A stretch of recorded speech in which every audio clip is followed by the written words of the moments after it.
Hey guys, welcome to the Judo Way of Life. Today what I wanted to go over were 5 exercises that I think are essential for beginners when they're getting started with kettlebells. I think kettlebell training is an amazing tool to use as a judo player, but just in general, I think they're good fun. It's a very versatile piece of equipment. In terms of for judo, judo's all about lifting up heavy awkward objects and throwing them through the air, so kettlebells complement that. In terms of the design of the kettlebell, the handles are quite thick, so this is great for your grip strength and also for like gripping endurance, especially if you're doing a more long form kettlebell complex, which is something I've done examples of before, and I'll link those below, the ones that I've done in the past. But today I wanted to go over these sort of what I think are the 5 fundamental movements and exercises when getting started with the kettlebells, and then once you've got these 5 exercises mastered, then you can start moving on to some more complex and more dynamic movements, and then actually at the end I'm going to throw in two bonus exercises that I think are great to use as well, but they're more traveling based exercise. Alright, so let's get into it. All I ever heard was noise. All I ever heard was noise over my Nintendo. All I ever heard was noise. All I ever heard was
noise. Over my Nintendo. All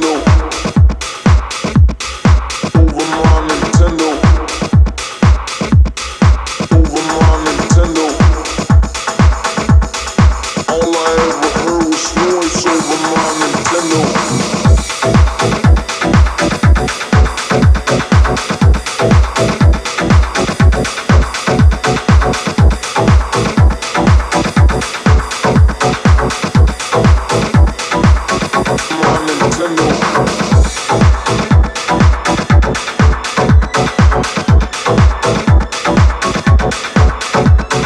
was noise over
it, guys.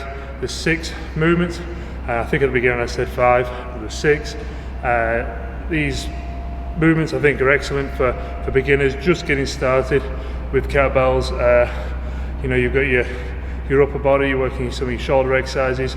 You've got your lower body, you know, your goblet squats and your deadlifts, and then you've got your ballistic movements and your kettlebell swings and your high pulls, and then at the end throw in the 2 bonus movements, which were the travelling. So you get the waiters carries, you got the arm up above your head and you're working the shoulder strength and mobility, upper back, and then obviously the slight cardio element of having to walk under that tension, swapping arms.